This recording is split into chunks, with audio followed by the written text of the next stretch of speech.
Good morning, all. Welcome to Learners Academy. Okay. So active passive voice हमने start कर दिया था. Declarative sentences we have covered. Interrogative sentence हमने start कर दिया. उसका हेल्पिंग वर्ब हमने खत्म कर दिया. दो तरह के इंटरोगेटिव सेंटेंस होते हैं. क्विकली बताओ क्या क्या वो हेल्पिंग वर्ब हो गए एंड WH वर्ड वाले सेंटेंस स्टार्ट कर दिए थे. कुछ एक WH वर्ड तो हमने कवर कर लिए थे और कुछ एक बचे हुए हैं, जिसमें से मोस्ट इंपॉर्टेंटली हु और हुम तो अभी बचे हुए हैं, जो कि सबसे मुश्किल लगते हैं. ओके, सो देखो, विच हो गया था, हाउ हो गया था, व्हाट हो गया था. एक बार बताओ. नेक्स्ट आ जाओ.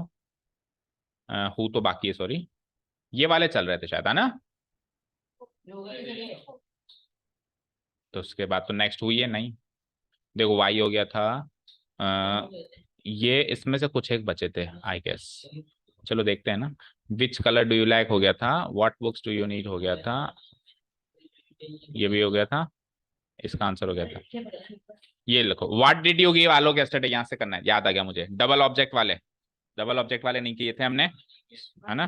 तो what did you give Alok yesterday, इसका पैसिव वॉइस बनाने की आप ट्राई करो. देख, बनाओ. अच्छा, वही भूल चुके हो क्या, बनाते कैसे थे.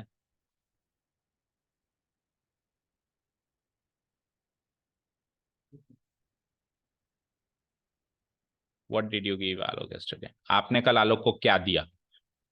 आपके द्वारा आलोक को कल क्या दिया गया.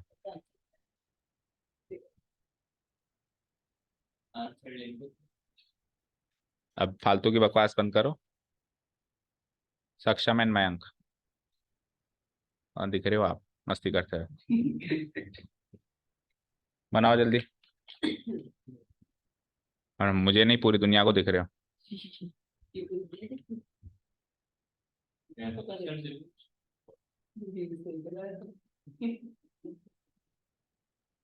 पॉजिटिव नहीं सोच सकते ना कभी भी आप.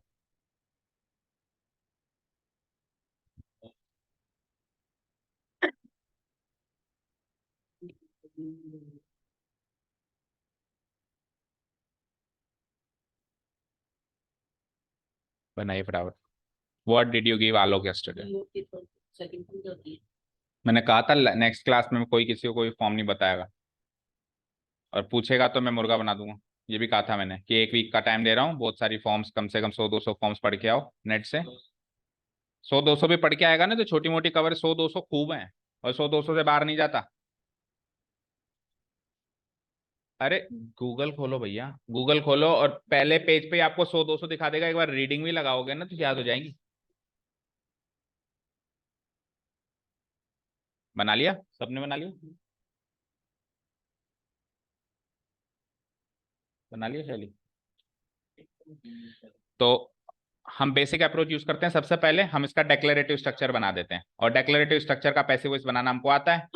ठीक है. So what did you give Alok yesterday, आपने आलोक को क्या दिया, इसका कुछ भी आंसर बना देते हैं. जैसे आलोक को आपने कल एक पेन दिया. ओके, तो इसका आंसर बताओ, मतलब इसका डेक्लेरेटिव स्ट्रक्चर बताओ. आप तो पैसिव वॉइस भूल जाओ, इसका डेक्लेरेटिव स्ट्रक्चर बताओ. तो उसमें हम आलोक सब्जेक्ट है, नहीं आलोक सब्जेक्ट नहीं, यू सब्जेक्ट है. तो यू सब्जेक्ट से स्टार्ट करेंगे. यू डिड और गिव मिलके गेव. आलोक मेरा इनडायरेक्ट ऑब्जेक्ट, और उसको एक डायरेक्ट ऑब्जेक्ट दे दो. व्हाट का आंसर दे दो. व्हाट का आंसर दे दिया मैंने, अ पेन. अ पेन यस्टरडे. आप सबसे पहले मुझे बताओ, जो ऊपर क्वेश्चन लिखा हुआ है, इंटरोगेटिव सेंटेंस लिखा हुआ है, उसका डेक्लेरेटिव स्ट्रक्चर बन सकता है ना. यही बनेगा, बस इसमें बस ये ए पेन को आप बदल सकते हो, बाकी तो स्ट्रक्चर ये बनेगा. अब you gave Alok a pen yesterday, इसका पैसिव वॉइस बनाते हैं. और ये डबल ऑब्जेक्ट वाला केस है, जिसमें यू तो सब्जेक्ट है, गेव उसकी वर्ब है, आलोक ऑब्जेक्ट इनडायरेक्ट है, बताया था non living and non living वाला कॉन्सेप्ट. और ये ऑब्जेक्ट डायरेक्ट है, और वो एडवर्ब है, एडवर्ब को तो छेड़खानी करनी नहीं है. डन. तोड़ दिया हमने इसको, सेंटेंस को. चलो, अब सब्जेक्ट ऑब्जेक्ट ऑब्जेक्ट सब्जेक्ट बनेगा.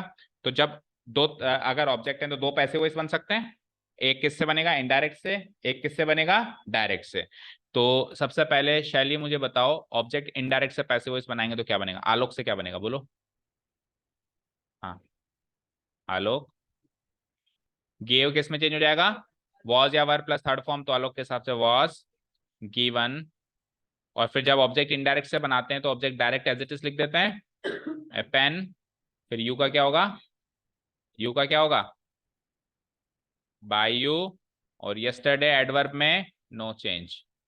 रिवीजन नहीं करके आए हो. ठीक है, अब ऑब्जेक्ट इनडायरेक्ट से बना लिया. मयंक बता, ऑब्जेक्ट डायरेक्ट से कैसे बनाएंगे, ए पेन से कैसे बनाएंगे. दो ऑब्जेक्ट हैं तो दो पैसे वॉइस बनते हैं. ए पेन अगेन पेन के हिसाब से भी वॉज ही लगेगा, वर नहीं लगेगा। Pen was given. लेकिन जब ऑब्जेक्ट, देखो ऑब्जेक्ट इनडायरेक्ट से बनाते हैं, रिवाइज करवा देता हूं, जब ऑब्जेक्ट इनडायरेक्ट से बनाते हैं तो object direct as it is लिखते हैं। लेकिन जब ऑब्जेक्ट डायरेक्ट से बनाते हैं तो object indirect as it is नहीं लिखते हैं, टू लगा के लिखते हैं, टू लगा के लिखते हैं, टू आलो। और फिर बाकी सारा सेम, बाय यू यस्टरडे। तो ये दो पैसिव वॉइस तो बन गए, इनमें कमी बस एक एक इनका इंटरोगेटिव स्ट्रक्चर में कन्वर्ट करना है, दैट्स इट। तो इंटरोगेटिव स्ट्रक्चर में सबसे पहला काम हेल्पिंग वर्ब बाहर आती है, तो वॉस बाहर आ गया। दूसरा काम ये होता है कि जो डब्ल्यू एच वर्ड ऊपर यूज हुआ है वो का वही डब्ल्यू एच वर्ड यहाँ पर भी यूज हो जाएगा, तो वॉट का वॉट यूज हुआ है तो वॉट ही आएगा यहाँ पे भी और यहाँ पे भी। तो वॉट जब गया था तो उसकी जगह ए पेन आया था, तो वॉट जब वापस आ गया तो ए पेन जहां दिखाई दे रहा है उड़ा दो, यहाँ से उड़ा दो। और कहाँ दिखाई दे रहा है, यहाँ से उड़ा दो, खत्म, जो बच गया वही आंसर है, क्वेश्चन मार्क लगा दो। समझ आई अप्रोच? वॉट का आंसर दे दिया ना आपने, अब वॉट को वापस बुला लिया ना आपने, तो उसके आंसर को हटाना पड़ेगा अंदर से। क्या बना sentence, what was Alok given by you yesterday, ये इनडायरेक्ट से बना है। What was Alok given, what was Alok given, Alok को क्या दिया गया बाय यू यस्टरडे, आपके द्वारा। What was given to Alok, बात वही है, ठीक है ना। What was given to Alok by you yesterday, इसमें हमने इसको हमने डायरेक्ट से बनाया है, इसलिए आलोक से पहले टू लगा है। उसको हमने इनडायरेक्ट से बनाया है, उसमें उसको हमने आलोक को ही लिया है, इनडायरेक्ट को लिया है, इसलिए कहीं टू का कोई नामो निशान नहीं, प्रीपोजिशन टू का कोई नामो निशान नहीं है, क्योंकि इनडायरेक्ट से बनाते हैं तो कोई प्रीपोजिशन नहीं आता। क्लियर है क्या, यही बनाया था, एक ही बनाया था कि दो बनाए थे, कौन सा वाला, ऊपर वाला नीचे वाला, नीचे वाला।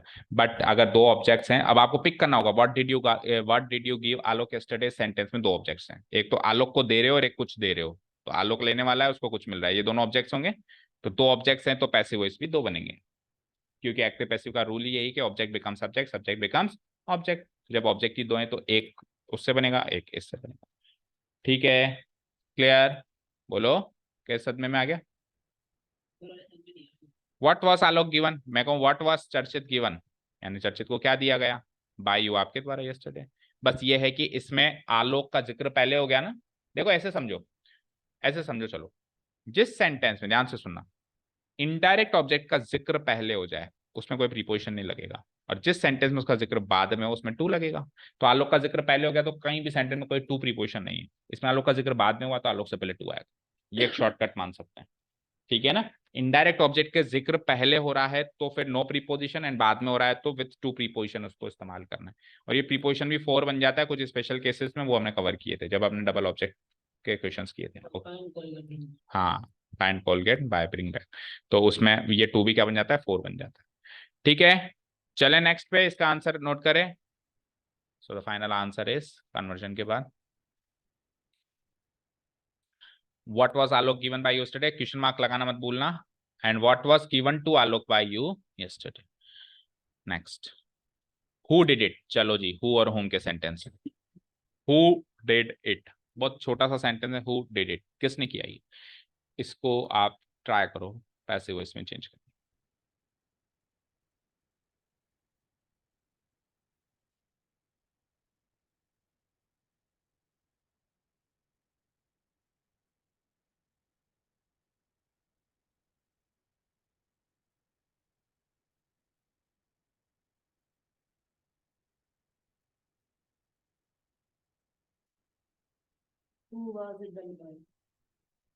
बोलो मत, बोल, बना लो एक बार अपना अपना।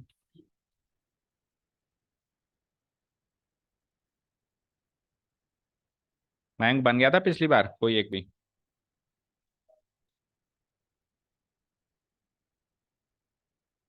अभी टूर्नामेंट वाले फेज में है ना तू, अभी बैंड बजा रहा है तू, तो बाद में तेरे को पता नहीं तेरा क्या बैंड बजने वाला है। क्या गलत ले लिया, जीतना गलत नहीं होता, गलत गलत होता है कम मेहनत करना। अगर आप वहां मेहनत करके आए हो तो इसका ये कतई मतलब नहीं है कि अब आपको यहाँ मेहनत नहीं करना अलाउड है, अलाउड कुछ नहीं है, आपको यहाँ पर भी मेहनत करनी है। और अगर आप वहां नहीं, वहां करके यहाँ नहीं कर रहे हो तो फिर आप में और जो टूर्नामेंट में हिस्सा नहीं ले रहे हैं उनमें कोई फर्क नहीं है, वो भी एक जगह मेहनत कर रहे हैं, आप भी एक जगह मेहनत कर रहे हो। आप उनसे डिफरेंट तब हो गए जब आप दोनों जगह मेहनत करोगे, नहीं तो आप दोनों समान हो, जो टूर्नामेंट में गया वो भी समान है, जो नहीं गया वो भी समान है। इसलिए टूर्नामेंट में जाना इज नॉट बैड, जीत कर आना भी इज नॉट बैड, बट उस होश में इसको खो जाना, इट इज रियली बैड। कुछ भी आपके पढ़ाई को हैम्पर नहीं करना चाहिए। Anything in the life should not hamper your studies, कभी भी। मैं मेरी शादी के 2 दिन पहले इंटरव्यू देने गया था, सीरियस बात बता रहा हूँ, हालांकि इंटरव्यू में पास नहीं हुआ, बट एटलीस्ट मैंने ट्राई तो किया। ट्राई करना इसको नहीं कहते कि खोल के भी नहीं देखिए एक हफ्ते, इसको ट्राई करना कहेगा? ट्राई कैसे करते हो आप? जब बुक खोलोगे वो उसको कहेंगे ना ट्रायल। अब मैं अगर शादी से 2 दिन पहले मैं इंटरव्यू देने गया था तो ऑब्वियसली मैं पढ़ाई भी करके गया हूँ, जितनी भी कर पाया, जितनी भी कर पाया। नॉट ओनली अबाउट मी, किसी सबके लिए अप्लाई होता है, काम सारे करने होते हैं, ठीक है। हु डिड इट किया किसी ने? Who did it? मैं पूछ रहा हूँ हु डिड इट, किसने किया ये आप में से? You did it? Okay, tell me what have you done? एक तो आपने ये बना दिया, इसके भी 2 बनेंगे, अब बताते हैं कैसे। Who was it done bye, correct है। और बनाया कुछ? बनाया सक्षम? हाँ चर्चित। एक ही बनाया, देख के बनाया अपने आप से बनाया? सुन लिया और बना लिया, यानी अपने आप से तो कुछ नहीं हुआ। तो मुझे एक चीज बताओ मौलिक या चर्चित या मैं, हु डिड इट नहीं समझ में आ रहा, कोई बात नहीं। आप अप्रोच जो मैंने यूज करी है उसका इस्तेमाल क्यों नहीं कर रहे हो? हु डिड इट का आंसर नहीं बना सकते क्या? उसने भी आंसर बना के कराया। कोई कोई अपने जनजात कोई पढ़ा लिखा थोड़ा ना होता है, धीरे धीरे सीखता है। तो वो अप्रोच ही नहीं यूज करोगे और बिल्कुल ऐसे बैठ जाओगे आ ही नहीं रहा, तो फिर तो कुछ नहीं आ सकता। मैंने अभी अभी अप्रोच बताया, इसका आंसर बनाओ। हु डिड इट का आंसर नहीं बना सकता। हु डिड इट का मतलब ये कार्य किसने किया, इसका आंसर दे, कुछ भी आंसर दे, बोल ये कार्य किसने किया, इसका आंसर दे, कोई भी नाम दे दे। ये काम चर्चित ने किया। तो हु डिड इट का answer as per Mayank answer is Charchit did it. Charchit did it, ठीक है। बोल, बोल भाई मयंक, चर्चित डिड इट। अब इसका पैसे वॉइस बना सकता है? बना। पहले तो इट को वापस ले आएंगे, आगे ले आएंगे, आगे बोलो। डिड का क्या होगा? Was didn't, do did done, do did done, so was done. आगे बोलो, बाय चर्चित। कोई डाउट नहीं है ना? बताओ कोई डाउट है क्या? अब ये पैसिव वॉइस तो है, बस इसका इंटरोगेटिव स्ट्रक्चर चाहिए। इंटरोगेटिव स्ट्रक्चर के लिए सबसे पहला काम किया जाता है हेल्पिंग वर्ब को बाहर निकालना। ये लो साहब, ये हेल्पिंग वर्ब वाला इंटरोगेटिव सेंटेंस तो बन गया, लेकिन अब इसको WH वर्ड वाला बनाना है।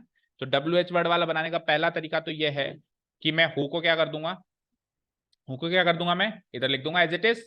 और जैसे ही मैं यहाँ पे हु को लिखूंगा, ध्यान से सुनना, जैसे ही मैं हु को यहाँ पे लिखूंगा तो हु, हु की जगह चर्चित ने ली थी, तो हु आ गया तो चर्चित को जाना पड़ेगा। क्वेश्चन मार्क लगा दिया। पहला आंसर तो ये है, यही बनाया सबने। Who was it done bye. बताओ समझ आया? अब दूसरा सुनो, आपको आपको लग रहा होगा सर डबल ऑब्जेक्ट तो यानी दूसरा कैसे बन सकता है? तो दूसरा रिलेटिव प्रोनाउन और इंटरोगेटिव प्रोनाउन के कॉन्सेप्ट से बन सकता है।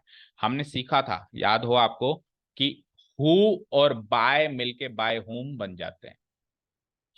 हु और बाय मिलके क्या बन जाते हैं? बाय। तो हु और बाय को मिला के इधर लिख दो, by whom was it done, ये होगा इसका second. By whom was it done, by whom was it. तो स्ट्रक्चर वाइज 2 बन रहे हैं, ऐसा नहीं कि डबल ऑब्जेक्ट है। ऑब्जेक्ट तो एक ही है इसमें, इट ही ऑब्जेक्ट है। डबल ऑब्जेक्ट की वजह से 2 नहीं बन रहे। देखो 2 तरीके हो सकते हैं, डबल ऑब्जेक्ट की वजह से भी 2 बन सकते हैं और किसी स्ट्रक्चर के चलते भी 2 बन सकते हैं। तो हु, अभी मैं इसमें से भी अगर मैं बाय को हटा दूं, बाहर ले जाऊं, तो ये होम क्या हो जाएगा, वापस हो जाएगा। ठीक है, समझ आया क्या? ठीक है, हमेशा याद रखना बच्चों, प्री पोजिशन के बाद कुछ भी चीज है हमेशा ऑब्जेक्टिव फॉर्म में आती है। प्री पोजिशन के बाद पहली चीज तो, पहली बात तो प्री पोजिशन के बाद दुनिया में 2 ही चीजें आ सकती हैं, या तो नाउन या प्रोनाउन। प्रीपोजिशन के बाद दुनिया में कितनी चीजें आ सकती हैं? 2 ही चीजें आ सकती हैं, या तो नाउन या प्रोनाउन। वो नाउन हो या प्रोनाउन हो कोई फर्क नहीं पड़ता, दोनों ऑब्जेक्टिव फॉर्म के होंगे। दोनों किस फॉर्म के होंगे? तो ये बाय प्रीपोजिशन है, तो हु की ऑब्जेक्टिव फॉर्म क्या होती है? होम होती है। जैसे इसको हटाऊंगा और बाद में लेके जाऊंगा, अब वो सब्जेक्टिव फॉर्म में आ जाएगा, क्योंकि प्रीपोजिशन रहा ही नहीं अब ये। समझ गए क्या? ठीक है। अब देखो, अगर मान लो कोई एमसीक्यू में आ जाता है या कहीं पर, अभी तो चलो आपके एमसीक्यूज में नहीं होंगे, आपको सब्जेक्टिव पेपर होगा, लेकिन कभी ना कभी आपको ये सारी चीजें एमसीक्यूज में फेस करनी है। जो भी एंट्रेंस एग्जाम होते हैं उसमें इंग्लिश का पार्ट होता है। जैसे 100 नंबर का पेपर है तो 20 से 25 क्वेश्चन इंग्लिश ग्रामर के आएंगे। तो उसमें क्या होगा, 4 ऑप्शन दिखाई देंगे। अब हम अगर ये वाला करके गए हैं और ऑप्शन में ये वाला रखा गया है तो दिक्कत आ जाएगी।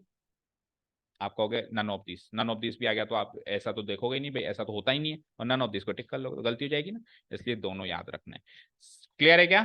सो दोनों इसके पैसिव वॉइस हो जाते हैं, इसलिए हु थोड़ा स्पेशल है, क्योंकि हु में भी रह जाता है और हुम में भी चेंज हो जाता है। एक हु का हु में ही रहने दो, ये पैसिव वॉइस, और एक हु का हुम बना दो, वो दूसरा पैसिव वॉइस। समझ गए? हु टाइप्ड दिस लेटर, देखें इसका बना हुआ, बना सही, लिख तो ले। मैंग पूरे स्ट्रक्चर से बनाएगा, आंसर वांसर दे के, हु का आंसर दे दे, अब की बार हु का आंसर मैंग दे दे, ये तेरे पास में सक्षम बैठा है उसको दे दे।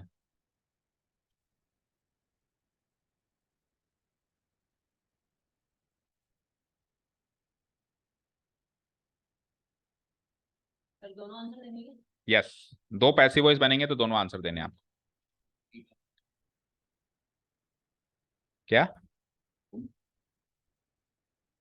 क्या सोच रहा है? दिस को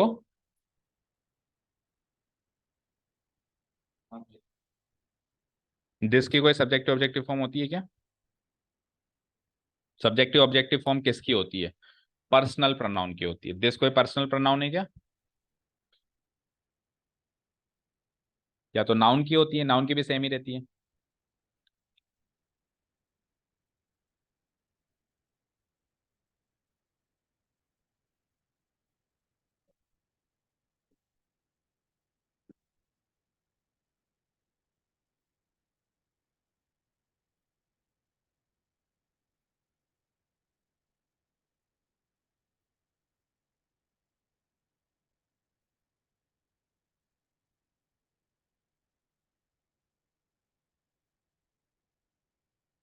बना लिया?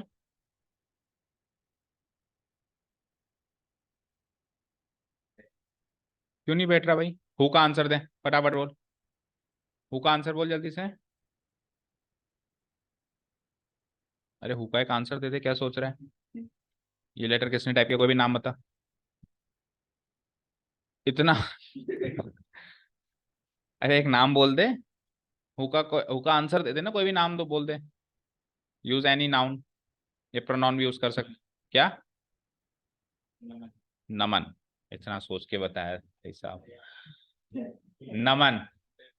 सो नमन टाइप्ड दिस लेटर, ये बनेगा इसका आंसर एक डेक्लेरेटिव स्ट्रक्चर में। यस। अब केवल और केवल ये बताएगा और कोई नहीं बोलेगा बीच में। मौलिक बता, इसका पैसिव वॉइस बना, सब्जेक्ट वर्ब ऑब्जेक्ट बना। दिस लेटर, अच्छा तू दिस को दैट करने की सोच रहा था, वो बेटा नरेशन में होता है, वो चेंजेस किस में होते हैं? नरेशन में। दिस लेटर टाइप्ड को चेंज कर दे, वॉस बीइंग, बीन, बीन कहां से आ गया भाई? ये वर्ब की कौन सी फॉर्म है? ये थर्ड है, सेकेंड है, तो वर्ब की सेकेंड फॉर्म यूज हो गई। अब मेन तो वर्ब सब्जेक्ट के बाद वर्ब की थर्ड फॉर्म, ऐसा कौन सा स्ट्रक्चर है, कौन से टेंस का स्ट्रक्चर? सब्जेक्ट के बाद डायरेक्ट वर्ब की थर्ड फॉर्म आ जाए, ऐसे 12 टेंस में से कोई भी स्ट्रक्चर है क्या हमारे पास? सब्जेक्ट के बाद डायरेक्ट वर्ब की सेकंड फॉर्म ही आ सकती है, या वर्ब की फर्स्ट फॉर्म आ सकती है। थर्ड फॉर्म के साथ तो हैज, हैव, हैड, तीन में से कुछ आएगा। तो ये सेकंड फॉर्म है, सेकंड फॉर्म है तो बी वर्ब की सेकंड फॉर्म क्या हो जाएगी? वॉज या वर, तो लेटर के हिसाब से वॉज। और अब जो भी मेन वर्ब है उसकी तो थर्ड फॉर्म आएगी, तो टाइप की थर्ड फॉर्म टाइप। आप वॉज के साथ बीन लगा रहे हो, इसका मतलब है आप बी वर्ब की सेकंड फॉर्म लगा रहे हो और बी वर्ब की थर्ड फॉर्म लगा रहे हो, गलत है। बी वर्ब की तो वही फॉर्म आएगी जो ऊपर यूज हो रही है, और मेन वर्ब की थर्ड फॉर्म आएगी, बी वर्ब की थर्ड फॉर्म नहीं आएगी। Okay, so was typed, was typed, और नमन का क्या हो जाएगा? बाय नमन। ठीक है, अब इसमें इसका इंटरोगेटिव स्ट्रक्चर करेंगे तो सबसे पहला चेंजेस क्या करेंगे? इसका इंटरोगेटिव कन्वर्जन करेंगे तो सबसे पहला क्या काम किया? नमन को, वॉस को, हेल्पिंग आपको बाहर भेज दो। दूसरा, जो डब्ल्यू एच वर्ड यूज हो रहा है उसको as it is copy paste, तो जैसे मैं इसको कॉपी पेस्ट करूंगा तो हु का स्थान किसने लिया था? नमन ने, तो हु आएगा, नमन जाएगा, क्वेश्चन मार्क लगाओ। एक तो ये हो गया, who was this letter typed by, पहला तो ये बना, करेक्ट है। हाँ, बाय, अगर नमन गया है ना, बाय नमन थोड़ा ना गया है, कौन गया है? नमन। अब बाय और हु को मिला दें तो क्या बन जाता है? बाय होम, तो सेकंड बनेगा बाय होम, और बाकी सारा तामझाम same. Was this letter type, typed पे रोकना पड़ेगा, फिर बाय इधर आ गया तो बाय होम भी कहाँ लिखा है तुमने, बाय हु लिखा है तुमने, बाय हु तो कुछ होता ही नहीं है, प्रीपोजिशन के बाद सब्जेक्टिव फॉर्म आती नहीं है, प्रीपोजिशन के बाद ऑब्जेक्टिव फॉर्म ही आएगी। ठीक है, okay. By whom was it done, who was it done by whom was this letter typed, और who was this letter, इसमें by whom वाला पहले रखा है, who बाद में दे रखा है, वो कैसे भी कर सकते हैं जैसे अपने को समझ में। ठीक है, ये करो भैया, whom का who हो गया तो अब whom, अरे ट्राई तो करो बच्चों, आज कुछ भी नहीं समझ में आता तो एक अप्रोच तो मैंने तुमको जनरल दे ही दी, इसका आंसर बना दो, उससे बढ़ के तो कुछ दे हो ही नहीं सकता ना। आप आंसर बना दो होम का, whom did you meet yesterday, आप कल किससे मिले, इसमें होम का एक आंसर बता दो। हाँ ठीक है, मीट थोड़ा आएगा, डिड और मीट मिलकर मैट हो जाएगा। मैट की स्पेलिंग नहीं आती अपने, जब भी मैट मूवी बन गई इस पे तो, अरे सुनना तो होगा।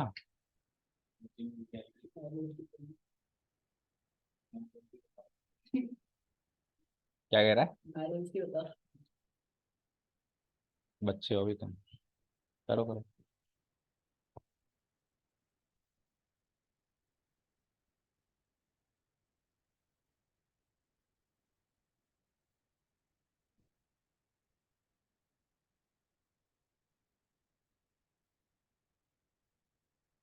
इसमें भी दो ही बनेंगे क्या?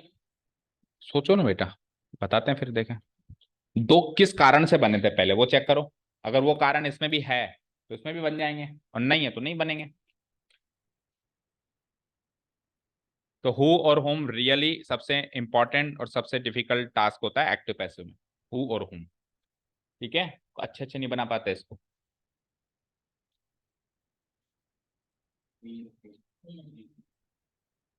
मीट मैट में किस दिन sir? Meet met met, second third form से मीट मैट मैट।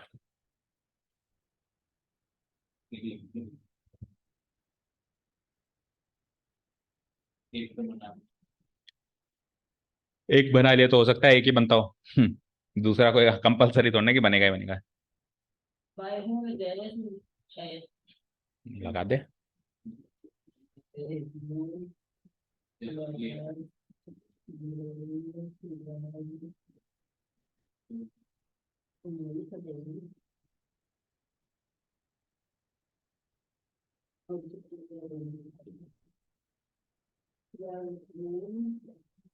करें शुरू, जैसा भी बना ठीक है देखें। सो बाय होम हो, इसका सॉरी होम का आंसर दे देते हैं अपन तो। अब देखो इधर स्क्रीन पे, देखो जब हमने हु का आंसर दिया था दोनों क्वेश्चंस में, जब हमने हु का आंसर दिया था दोनों क्वेश्चंस में, जैसे इसका नाम, इसका आंसर जो भी दिया था, क्या दिया था, चर्चित, और इसका भी आंसर दिया था, जैसे क्या दिया था, नमन। तो बेटा वो जो आंसर्स हमने दिए थे इसके डेक्लेरेटिव स्ट्रक्चर में, उसको हमने सब्जेक्ट की तरह यूज किया था, टाइप से पहले, डिड से पहले। क्यों? क्योंकि हु सब्जेक्टिव फॉर्म है, हु सब्जेक्टिव फॉर्म है ना, तो उसका आंसर भी सब्जेक्टिव फॉर्म है या नहीं है? अब आप हु का आंसर नहीं दे रहे हो, अब आप किसका आंसर दे रहे हो, होम। तो होम ऑब्जेक्टिव फॉर्म है ना, तो आंसर, इसका जो भी आंसर आप देना चाहते हो वो भी ऑब्जेक्टिव फॉर्म में ही बैठेगा। ओके, तो सब्जेक्टिव फॉर्म में ना बैठ के सब्जेक्ट तो यू को बिठाओ और वर्ब के बाद होम का आंसर बिठाओ। समझ आया? उनके आंसर्स वर्ब से पहले बैठ रहे थे क्योंकि हु खुद सब्जेक्ट है तो उसका आंसर भी सब्जेक्ट है। होम का आंसर ऑब्जेक्ट होगा तो वो वर्ब के बाद में बैठेगा, जो भी आप आंसर देना चाहते हो उसको वर्ब के बाद में बिठाना है। समझ आया? सो इसका आंसर देते हैं पहले हम, यू डिड और मीट मिलके हो जाएगा मेट, और अब होम का आंसर दे दो मौलिक, स्पेलिंग देख लेना, यस्टरडे। ठीक है, सो ये इसकी डेक्लेरेटिव स्ट्रक्चर हो गई, ये इसकी डेक्लेरेटिव, अरे छोड़ दे, हिंदी में क्या बोलते हैं इधर ध्यान दे। यू मेट मौलिक यस्टरडे, ये हो गया इसका डेक्लेरेटिव स्ट्रक्चर। अब इसका पैसिव वॉइस बनाना है, ये टास्क है हमारा, मैं ट्राई कर इसका पैसिव वॉइस। मौलिक को बिठा दिया आगे, ठीक, मैट हो जाएगा वॉज मैट। देखो करीब करीब सब में वी टू आ रही है, तो वो वॉज या वर्ब प्लस वर्ब की थर्ड फॉर्म में चेंज हो जाएगी। बाय यू, नहीं नहीं द प्रीवियस डे, तू सब क्यों मिक्स कर रहा है? मैंने कब बताया द प्रीवियस डे में चेंज करना है, ऐसा बताया मैंने कभी? अब ये है लैक ऑफ रिवीजन, मैंने अभी तक ऐसा कुछ बताया नहीं द प्रीवियस डे। नहीं देख सकते, क्यों लिखेंगे? वो डायरेक्ट यस्टरडे को इनडायरेक्टली बोलने का तरीका होता है द प्रीवियस डे। मुझे डायरेक्ट से इनडायरेक्ट में चेंज ही नहीं करना, मुझे तो डायरेक्ट वॉइस स्पीच ही लिखनी है इसमें। यस्टरडे का यस्टरडे लिखना है। Maulik was met by you yesterday, ये इसकी पैसिव वॉइस हो गई। अब इसका इंटरोगेटिव स्ट्रक्चर बनाएंगे तो सबसे पहला काम बोलो शैली, सबसे पहला काम हेल्पिंग वर्ब बाहर आ जाएगी, वेरी गुड। और दूसरा काम WH वर्ड अपनी जगह पे आ जाएगा। तो देखो यहाँ पे अगर मैं होम को यहाँ लगाता हूं तो किसको जाना पड़ेगा ये बताओ? मौलिक को जाना, जहां भी बैठा है वहीं से उड़ा दूंगा मैं इसको, उड़ा दिया। अब एक बार सेंटेंस पढ़ो, एक बार सेंटेंस पढ़ो। whom was met by you yesterday। अब सुन तो लो, सुन तो लो। whom was met by you yesterday, ठीक है। अरे गलत है, सुन तो लो, पूरी बात तो सुनी रहे। whom was met by you yesterday, ये जो whom है ये ऑब्जेक्टिव फॉर्म में है। तो हमने पिछले सेंटेंस में देखा था अगर हम कोई whom को यूज करना है तो उससे पहले प्रीपोजिशन बाय लगाना है, बाय whom लगाना है। अब यहाँ पे बाय वेला दिख ही नहीं रहा कि उठा के लगा दूं, अगर यहां से इस बाय को उठा देंगे तो यू क्या करेगा फिर? उसमें तो एक प्रीपोजिशन वेला दिख रहा था, ये रहा, ये वेला है, इसके आगे कुछ नहीं है, तो इसको इसके साथ मिला के बाय होम कर दिया। इसमें कोई एक्स्ट्रा प्रीपोजिशन दिख रहा है क्या जिसको मैं होम के साथ लगा दूं? तो अगर ये इसको प्रीपोजिशन नहीं मिला तो ये ऑब्जेक्टिव फॉर्म में भी नहीं आ सकता, ये सब्जेक्टिव फॉर्म में आएगा। तो आपको होम को इस रूल के चलते, क्योंकि इसको कोई प्रीपोजिशन नहीं मिला, हु बना देना है। एक और बाय लगा दो ना। नहीं, बाय प्रीपोजिशन एक्स्ट्रा नहीं लगा सकता मैं, एजेंट से पहले एक ही बाय लगता है, आप एक्स्ट्रा नहीं बाय क्रिएट कर सकते। आप उस प्रीपोजिशन की कमी की वजह से होम को हु कर सकते हो, लेकिन आप एक्स्ट्रा बाय नहीं लगा सकते। वहां पे एक्स्ट्रा बाय मिल गया था तो बाय और हु मिलके होम बन गया था, बाय होम बन गया था। लेकिन होम अकेले में नहीं आएगा ना, तो फिर क्या सेंटेंस बनेगा? और एक ही पैसिव वॉइस बनेगा इसका, इसके अलावा कोई पैसिव वॉइस नहीं बनेगा। Who was met by you yesterday, नहीं लग सकता। हाँ मर्जी, जबरदस्ती थोड़ी ना कि मेरी मर्जी में तो होम लगाऊंगा, इच्छा थोड़ी ना कोई आपकी। ठीक है, होम तभी लग सकता है जब एक बाय एक्स्ट्रा मिल जाए। इसका बाय छीनोगे तो ये यू का एजेंट से पहले बाय वाला रूल टूटेगा फिर यहाँ पे। क्लियर है क्या? तो इससे क्या साबित होता है कि हु वाले सेंटेंस के दो पैसिव वॉइस बनते हैं, होम और हु, लेकिन होम वाले सेंटेंस का एक ही पैसिव वॉइस बनता है, ओनली हु। ये तो फिक्स है, हु होम में चेंज होता है, होम हु में चेंज होता है, लेकिन डायरेक्ट एज ए रिजल्ट याद रखेंगे, जैसे मैथ्स में याद रखते हैं डायरेक्ट फॉर्मूला। हु वाले सेंटेंस अगर एक्टिव वॉइस में है तो पैसिव वॉइस में दो पैसिव वॉइस बनेंगे, एक तो हु का हु से भी बन सकता है, एक हु का बाय होम से भी बन सकता है।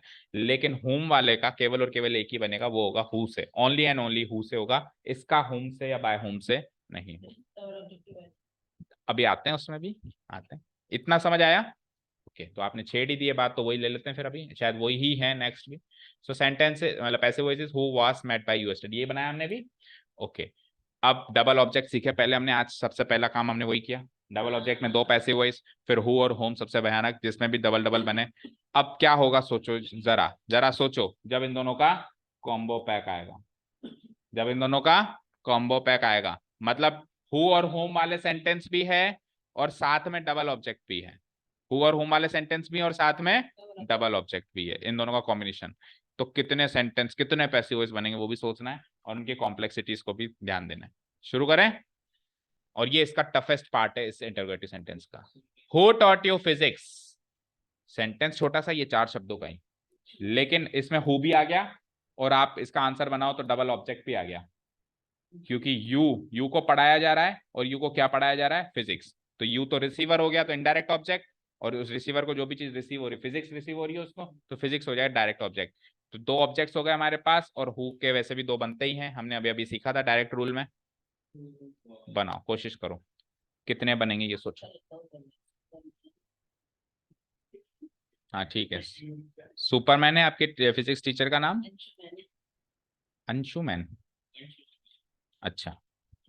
रिकॉर्ड हो रहा है बच्चे, और पता नहीं किस किस स्कूलों में पहुंचता है, हो सकता है उन सर का कोई फैन हो जो कल लपेटे में ले लेते रहो।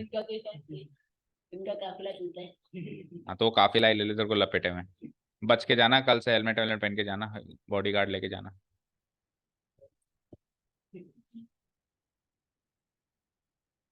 मजाक नहीं कर रहा हूँ बच्चे, बहुत सारे टीचर्स भी हैं, बहुत सारे टीचर्स भी जुड़े हुए हैं उन व्यूज में, तो डायरेक्ट टीचर्स के पास भी वीडियो जाते हैं। सो यूज करेक्ट वर्ड्स, और कोई यूज कर रहा है तो वो चर्चित है, पहले मैं डिक्लेयर कर देता हूँ। और ये खुलेआम कह रहा है कि मैं उसको उनके लिए यूज करता हूँ। So you can do what ever you want, ये आपके हवाले है अब। हमारे हमारी कोई लायबिलिटी नहीं। किया था, अभी भी चाहिए तो मुझे नेट की भी।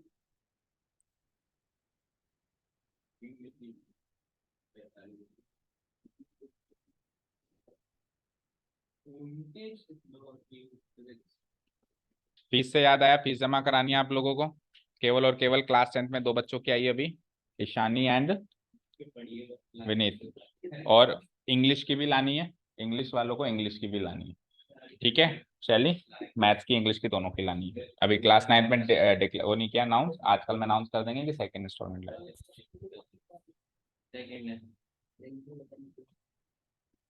Teach taught taught, third form भी टॉट।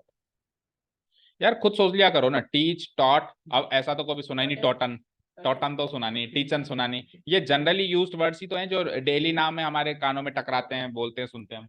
टोटन कभी सुना है आपने? नहीं सुना। टीचन कभी सुना है? वो एक अलग चीज है। तो टीच टॉट टॉट ही होता है।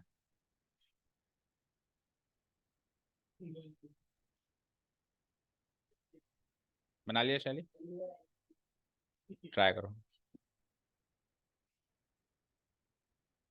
अब आप दोनों बात नहीं करोगे तो मैं दोनों को बाहर कर दूंगा। बात कर दोगे तो आपस में, आपस में बात नहीं करनी है।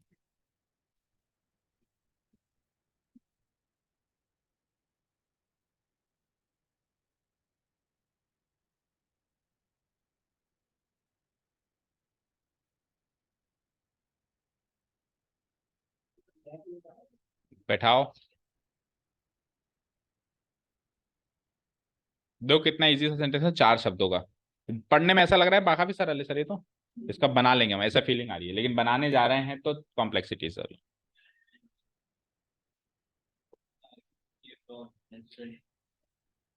यस्टरडे भी आएगा। यस्टरडे तो कहाँ है, यस्टरडे अगर होता तो एज इट इज आ जाता, वो तो कोई खास फर्क, एडवर्ब का कोई खास फर्क नहीं पड़ता, एक्टिव पैसिव।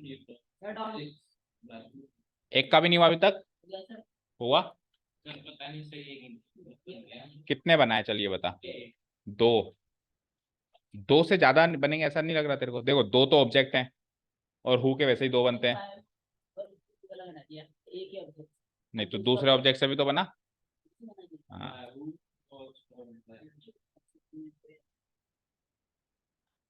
तो उस हिसाब से 4 बनने चाहिए ना, 2 ऑब्जेक्ट और हु के वैसे ही 2 बनते हैं।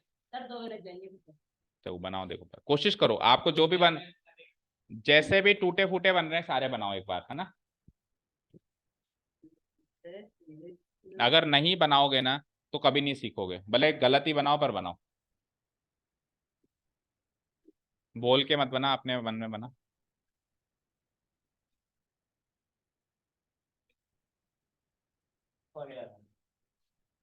लगाना पड़ेगा ना, ऑब्जेक्ट डायरेक्ट है वो तो, ऑब्जेक्ट डायरेक्ट से भी तो पैसे वैसे बनेगा ना। यू इनडायरेक्ट है और फिजिक्स डायरेक्ट है, एक बार इनडायरेक्ट से बनेगा, एक बार डायरेक्ट से बनेगा।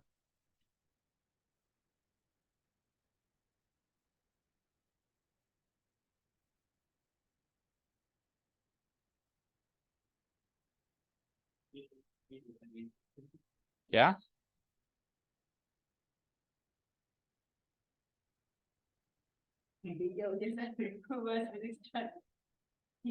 बनाओ बनाओ बनाओ बनाओ। कई बार होता है ऐसा कि जो हमको गलत लग रहा है ना वो सही होता है उल्टा, और जो हमको सही लगता है वो गलत होता है। आपसे तो स्ट्रक्चर, जो आपको रूल्स बताए गए हैं ना, ऐसा कर दो वैसा कर दो, उस डायरेक्शन को फॉलो करते, टीचर के उस डायरेक्शन को फॉलो करते, आप तो बना डालो एक बार, होगा जो गलत देखा जाएगा। देखो एक चीज समझो आप, मेरी बात सुनो सारे लोग, सुनो भाई। मैंने या टीचर ने कोई बात बता दी, बता दी, उस बात को फॉलो करते हुए आप वो कार्य कर दो, कर दिया। अब उसके बाद वो अगर गलत है तो उसमें आपकी कोई गलती नहीं है, हो सकता है उसमें कुछ एक्स्ट्रा चीजें जो टीचर अब बताएगा, लेकिन आपको जो टीचर ने कार्य बताया वो आप कर नहीं रहे हो, उसमें आपकी गलती। आप तो बिना सोचे समझे सही गलत को साइड में रखते हुए जो टीचर ने कहा उस अप्रोच से बना डालो। Okay. So who taught you physics का सबसे पहले हम आंसर बनाएंगे, तभी कुछ चीजें सामने आएंगी। तो हु का आंसर दे देते हैं, नहीं।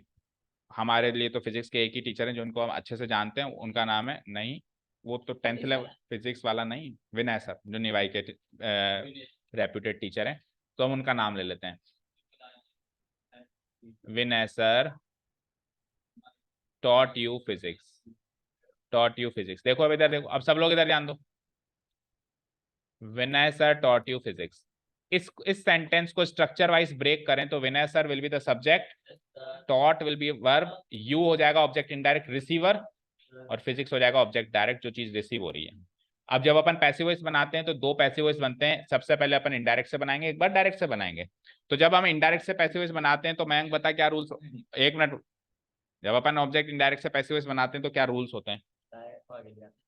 इनडायरेक्ट से बनाएंगे तो डायरेक्ट को क्यों आगे लाएंगे? इनडायरेक्ट को आगे लाएंगे ना, इनडायरेक्ट को आगे ले आते हैं, फिर उसके बाद डायरेक्ट में क्या होता है, कुछ चेंजेस होता है? बोलो, जब अपन ऑब्जेक्ट इनडायरेक्ट से पैसिव वॉइस बनाते हैं तो रूल्स, ऑब्जेक्ट इनडायरेक्ट से बनाते हैं तो टू लगता है। सर ऑब्जेक्ट इनडायरेक्ट को पहले आगे लाएंगे और सर जो सब्जेक्ट है ना उसको पीछे लाएंगे। अरे ये सब तो सब में ही होता है। रूल्स मेन डिफरेंस क्या था इनडायरेक्ट से और डायरेक्ट से? अभी शैली बताएगी, शैली बताओ। कोई बात नहीं, आप आराम से सोचो और मुझे बताओ, बस मुझे तो डिफरेंस बताओ कि इनडायरेक्ट से बनाते हैं और डायरेक्ट से बनाते हैं, इसका अब ऑब्जेक्ट इधर लाएंगे बाय लगाएंगे, वो तो सब में ही होगा। यस, तो इनडायरेक्ट से पहले प्रीपोजिशन लगता है, ये डिफरेंस है। इनडायरेक्ट को लेके आते हैं तो डायरेक्ट में कोई चेंज नहीं होता, एज इट इज आ जाता है। लेकिन अगर डायरेक्ट को लेके आओगे तो इनडायरेक्ट में चेंजेस आ जाएगा टू प्रीपोजिशन का, ये डिफरेंस है। तो आप उल्टा बोल रहे थे, आप इनडायरेक्ट को ला रहे थे तो भी टू लगा रहे थे, इनडायरेक्ट को लाओगे तो टू नहीं लगेगा फिजिक्स से पहले, फिजिक्स को लाओगे तो यू से पहले टू लगेगा, यू को लाओगे तो फिजिक्स से पहले टू नहीं लगेगा। ठीक है, चलो तो मैं पहले यू को ले आऊं, यू आ जाओ। टॉट का टॉट V2 है, बताओ तो V2 किस में चेंज हो जाता है? वॉस प्लस वर, अब ये गलती है, वॉस प्लस V3, वॉज या वर प्लस V3, तो यू के साथ वर आता है, वॉज आता है, यू के साथ वॉज आता है, यू वर, और टॉट की थर्ड फॉर्म टॉट। तो देखो आपने चीजें अगर ऐसे याद रखी है ना कि V2 वॉज प्लस V3 में होगा तो गलती करोगे। आपको चीजें कैसे याद रखनी है? V2 वॉज या वर प्लस V3 में चेंज होगा, तो वॉज या वर आप हमेशा बार बार बोलो, वॉज या वर, वॉज या वर, हर बार बोलो, तो उसमें आपको याद रहेगा यार वर भी आ सकता है। Okay, were taught. अब इधर देखो, यू से जब मैंने बनाया तो फिजिक्स में नो चेंज, बोलो, और अब विनय सर का बाय विनय सर तो हम कर ही देंगे। तो एक पैसिव वॉइस तो ये बन गया ऑब्जेक्ट इनडायरेक्ट से। अब ऑब्जेक्ट डायरेक्ट से बनाऊंगा तो फिजिक्स से बना दूं, फिजिक्स, अब फिजिक्स के हिसाब से वॉज आएगा बेटा, यू के हिसाब से वर्ब था, फिजिक्स के हिसाब से वॉज। इस चीज का जिक्र अपन सब्जेक्ट वर्ब एग्रीमेंट में करके आए कि वर्ब हमेशा सब्जेक्ट से चलेगी। आज की तारीख में सब्जेक्ट फिजिक्स है तो वो वॉज हो जाएगा, पहले यू था, सो वॉज डॉट हो जाएगा ये। अब जब आप फिजिक्स से बना रहे हो तो यू से पहले क्या लग जाएगा? To you. ये चीज क्लियर है ना मयंक? जब आप इनडायरेक्ट से बनाओगे तो डायरेक्ट में कोई चेंज नहीं, लेकिन आप डायरेक्ट से बनाओगे तो इनडायरेक्ट में टू लगेगा। ओके, और बाय विनय सर तो लगेगा ही लगेगा। ठीक है, अब अगला पार्ट क्या होता है इसका? पैसिव वॉइस इंटरोगेटिव स्ट्रक्चर बनाना। इंटरोगेटिव स्ट्रक्चर बनाने के लिए क्या करते हैं बोलो? हेल्पिंग वर्ब को बाहर निकालते हैं, वॉज को बाहर नहीं निकालते, वॉज मिले ही नहीं तो किसको निकालेगा? हेल्पिंग वर्ब को निकालते हैं। जैसे इसमें वर है तो वर आएगा, इसमें वॉज है तो वॉज आएगा, बाहर निकालो, वर वॉज। अगला काम क्या करते हैं? जो WH वर्ड ऊपर लिखा है उसको कॉपी पेस्ट मारोगे, तो हु इधर लिख दिया, हु इधर लिख दिया। अब सुनो, जैसे मैंने हु लिखा तो बाय विनय सर को जाना पड़ेगा? नहीं, केवल विनय सर को जाना पड़ेगा, केवल विनय सर को। बाय क्यों जाएगा? अब बाय, बाय बाहर रखो, हु अंदर रखो, दो पैसिव वॉइस तो ये दिखाई दे रहे हैं, दिखाई दे रहे हैं। और दो पैसिव वॉइस कैसे हो जाएंगे बताओ? बाय को अंदर ले आओ और हु के साथ मिला के क्या कर दो? By whom. ठीक है, चार पैसिव वॉइस हो गए, दो तो दिख रहे हैं आपको, who were you taught physics by, और बाय को इधर ले आओ तो by whom were you taught physics, समझ गए? तीसरा, who was physics taught to you by, और चौथा बाय को हु के साथ मिला दो तो by whom was physics taught to you, you पे रोकना पड़ेगा। समझ आया क्या? तो चार बनने ये तो पहले से लॉजिकली क्लियर था। दो इस कारण से बनेंगे कि डबल ऑब्जेक्ट है, दो इस कारण से बनेंगे कि हु के वैसे ही दो बनते हैं, एक हु से और एक बाय होम से। डन, चारों पैसिव वॉइस लिख दूं मैं तो चारों लिख दूं, पढ़ लो सारे सही, कोई गलत नहीं। By whom were you taught physics, और बाय को और होम को अलग अलग कर दो, बाय को बाहर लगा दो, who were you taught physics by. और फिर जब आपने फिजिक्स से बनाया, जब आपने फिजिक्स से बनाया तो यू से पहले टू यू लगेगा, दोनों में क्या लगेगा? To you. बाय को अलग लगाओ तो हु, और बाय को मिला दो तो बाय होम। ठीक है, ठीक है, ओके। नेक्स्ट, अब होम के साथ डबल ऑब्जेक्ट, पहले हु के साथ डबल ऑब्जेक्ट था, अब होम के साथ डबल ऑब्जेक्ट, तो दो होने के साथ पता नहीं, देखो देखो ट्राई करो, बना के देखो।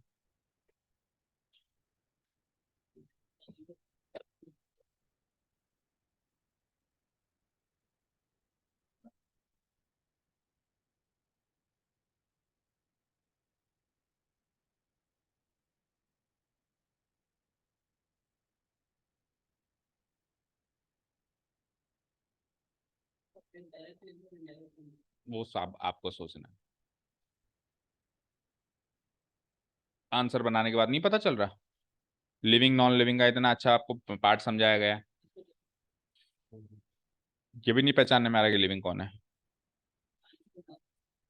आंसर बनाएगा तो पहचानने में आएगा ना, आंसर ही नहीं बनाएगा तो कैसे। लिविंग इनडायरेक्ट,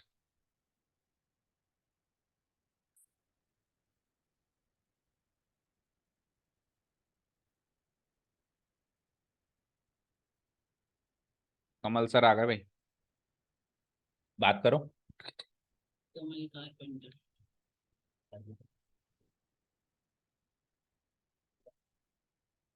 बनाओ आप अपना बनाओ, 10 मिनट और बोलो। अच्छा, हेलो, हाँ सर,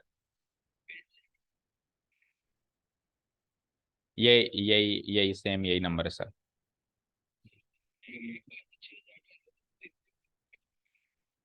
अच्छा चलो ठीक है, ठीक है, इंग्लिश के भी थे वैसे, पर चलो बाद में कर लेंगे, कोई दिक्कत नहीं है। ठीक है, ठीक, ठीक, कोई दिक्कत नहीं, ठीक है। हाँ, बोनी हो गई आज की तो, हाँ।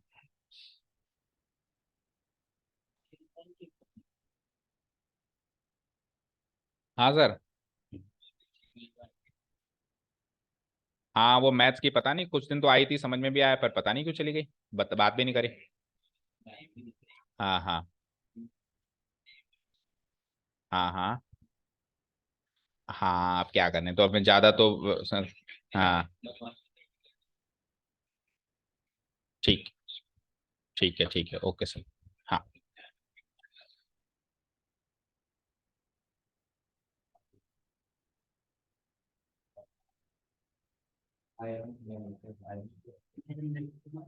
whom did you give my book?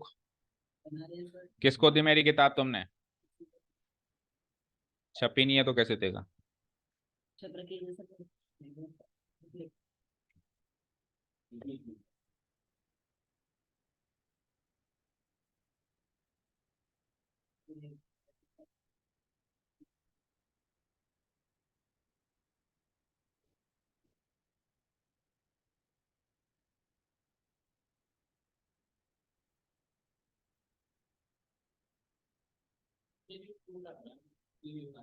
माई की जगह टू यू आएगा, बाय की जगह टू यू आएगा, तो टू तो टू ही आता है वैसे भी, डायरेक्ट ऑब्जेक्ट से पहले तो टू ही आता है, और टू क्या आता है? बाय तो कभी भी नहीं आता, बाय तो एजेंट से पहले आएगा, बाय तो एजेंट से पहले आएगा।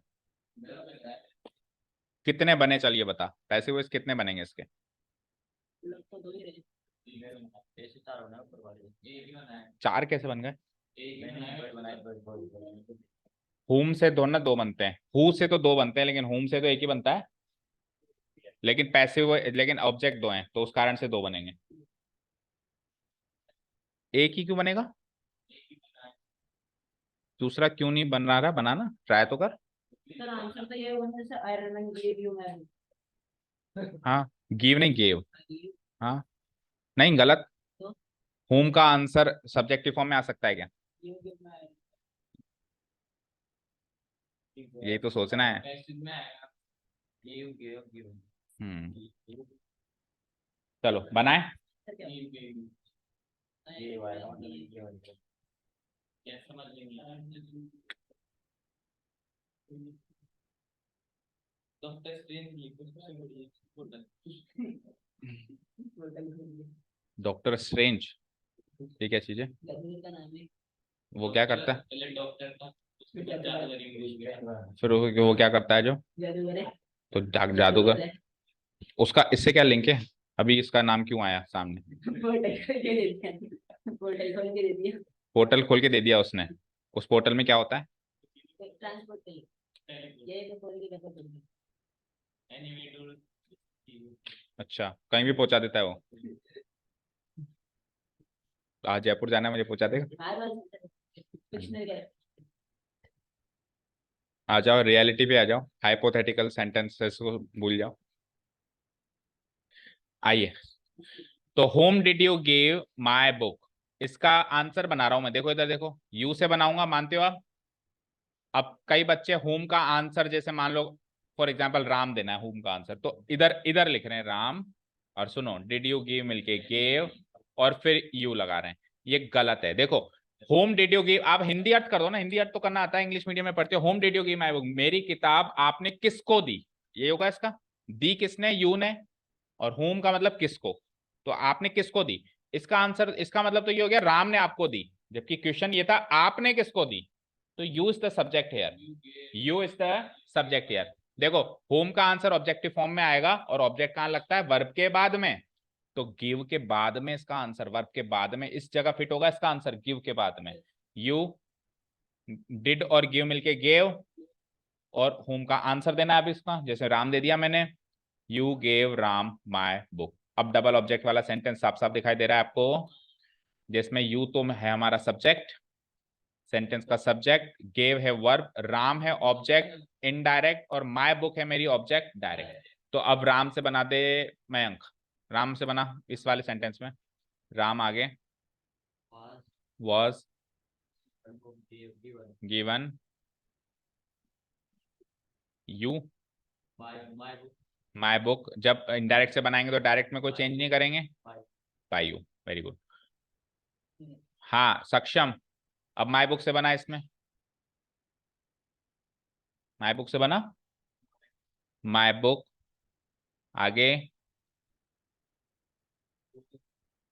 was given आगे, टू राम। Very good. जब डायरेक्ट से बनाएंगे तो इनडायरेक्ट से पहले टू लगेगा, लगेगा, और एजेंट से पहले तो बाय लगता ही है। ठीक है, तो दो पैसिव वॉइस तो बनेंगे, ये तो चीज निश्चित है ना। अब इसका इंटरोगेटिव स्ट्रक्चर रेडी करें, तो उसके लिए वॉस को बाहर भेजें, बिफोर सब्जेक्ट, ये बिफोर सब्जेक्ट आ गया, बिफोर सब्जेक्ट आ गया। अब होम को एज इट इज लगा दूं मैं एक बार के लिए, तो देखी जाएगी फिर क्या होता है। तो ये लो, मैंने होम को यहाँ लगा दिया, देखना ध्यान से देखना, और मैंने होम को यहाँ भी लगा दिया। अब होम को लगाऊंगा तो किसको भेजूंगा, मतलब किसको खत्म करूंगा? राम। राम यहां से जाएगा, राम यहां से जाएगा। यहां तक क्लियर है क्या? कोई दिक्कत नहीं यहां तक? अब सुनना ध्यान से, पहले वाला सेंटेंस में जब पढ़ रहा हूं, home was given by book by you, तो होम को यूज करने के लिए एक बाय और चाहिए। क्या कोई बाय वेला दिखा तुमको यहाँ पे? मैं ऐसे नहीं कह रहा हूं बाय चाहिए, सॉरी, मैं ऐसे नहीं कह रहा हूं बाय चाहिए, मैं ऐसे कह रहा हूं एक प्रीपोजिशन चाहिए। कोई भी एक प्रीपोजिशन वेला दिखा के आपको? नहीं दिखा, तो आपको आपको उसको होम को हु बनाना पड़ेगा, बनाना पड़ेगा, क्योंकि कोई भी प्रीपोजिशन वेला नहीं है। तो एक पैसिव वॉइस तो ये क्लियर है, बताओ कोई doubt? Who was, who was given my book by you. ठीक है, डन। अब सेकंड पैसिव वॉइस में सबसे पहले तो मैं बात करूंगा, होम के लिए प्रीपोजिशन वेला दिख गया टू, तो टू को जोड़ दो इसके साथ। ठीक है, तो टू को मैं यहां जोड़ देता हूं, तो एक पैसिव वॉइस ये बन गया टू होम, और एक और बनेगा, टू और होम को अलग अलग कर दो। और टू और होम को जब मैं अलग अलग करूंगा, तो टू तो जहां पहले था वहीं लग जाएगा, और होम का क्या हो जाएगा? हु। समझ गए? तो तीसरा पैसिव, यहां जगह नहीं बची, मैं यहां बना देता हूं, टू को अंदर भेज दो और होम का क्या कर दो? Who. Who was my book given, given to by you. तो तीन पैसिव वॉइस बनेंगे, तीन पैसिव वॉइस। अब दो पैसिव वॉइस तो इसलिए बने क्योंकि दो ऑब्जेक्ट थे, और तीसरा इसलिए बन गया क्योंकि एक प्रीपोजिशन वेला मिल गया, तो वो जब इधर जाएगा तो अलग बनेगा, पास में आएगा तो अलग बनेगा। जब भी एक प्रीपोजिशन वेला मिल जाए आपको, तो वहां से दो पैसिव वॉइस के या दो सेंटेंस बनने के चांसेस हैं। उस प्रीपोजिशन को वेला ही छोड़ दो, एक तो वैसा का वैसा ही, और एक उसको किसी न किसी ऑब्जेक्टिव फॉर्म से कनेक्ट करो। ठीक है, तो मैं फाइनल आंसर्स लिख रहा हूं उसके तीनों, और फिर आप कंपेयर करो, और कोई डाउट हो तो पूछो। देखो, जब आप हु से, जब आप किससे बना रहे हो? इनडायरेक्ट से बना रहे हो, तो एक ही बन रहा है, who was given my book by you. लेकिन जब आप डायरेक्ट से बना रहे हो, तो डायरेक्ट से बना रहे हो तो टू आएगा, कहीं ना कहीं तो आएगा। इसमें इधर आ गया, इसमें वेले की तरह इधर आ गया। जब वेला रहेगा तो ये हु रहेगा, और जब ये मर्ज हो जाएगा तो 2 होम हो जाएगा, बाकी कोई चेंजेस नहीं। समझ आया? तो मॉरल ऑफ द स्टोरी, मजा आ गया आज की क्लास में? मॉरल ऑफ द स्टोरी एक बार देखें, और सेंटेंस है क्या? नहीं।